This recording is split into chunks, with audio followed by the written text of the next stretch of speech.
बड़े शंकर भगवान की।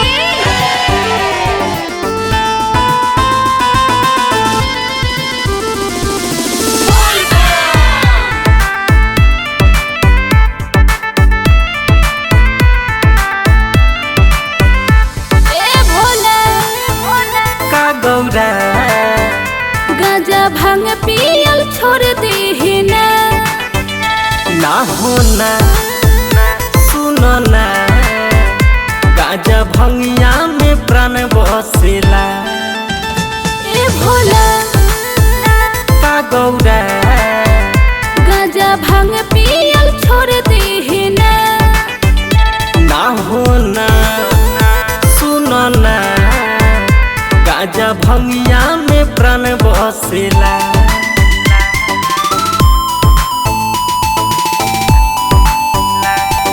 प्रेम से बोल बाबा भूतनाथ की।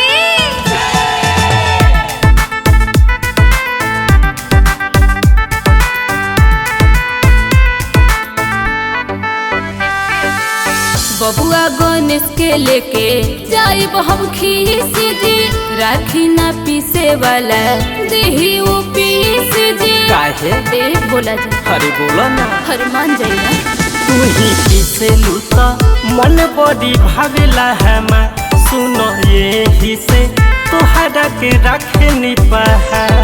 मोए भी से पी गईनी सुनिए भोला जी, एकर चक्कर में काहे रहुआ पड़ल रहेनी। ए भोला का गौरा गांजा भांग पियल छोड़ दीही ना होना सुनो ना गाजा भंगिया में प्राण बसेला।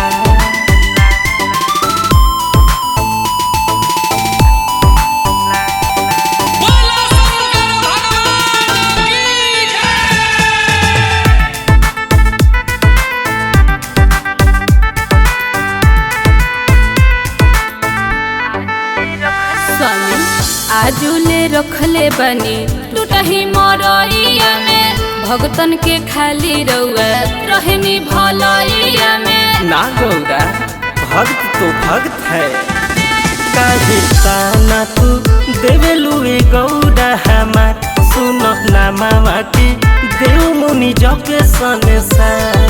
हाडा बिरनी भूत काल सभे नाचेले, जलू रहता देखी के भजनिया गावेले।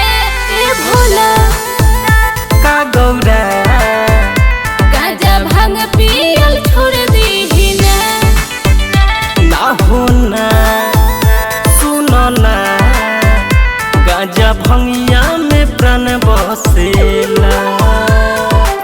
मान जाना गौरा।